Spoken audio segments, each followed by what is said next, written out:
मराठा आरक्षणावरून मनोज जरांगे पाटील यांनी सरकारला इशारा दिला। आरक्षण साधा विषय नाही, बांगलादेशात सत्ता पलट झाला, बांगलादेशप्रमाणे महाराष्ट्रात हिंसाचार होणार नाही असे जरांगे पाटील यांनी म्हटलंय।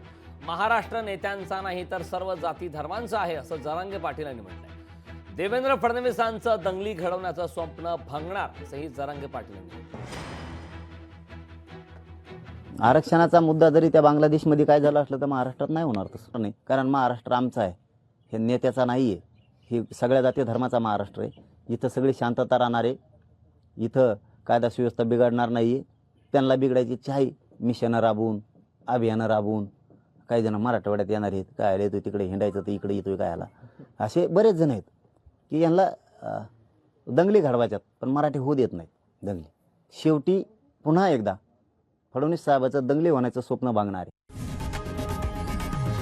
लोकशाही मराठी ऐका, पहा, जागरूक रहा।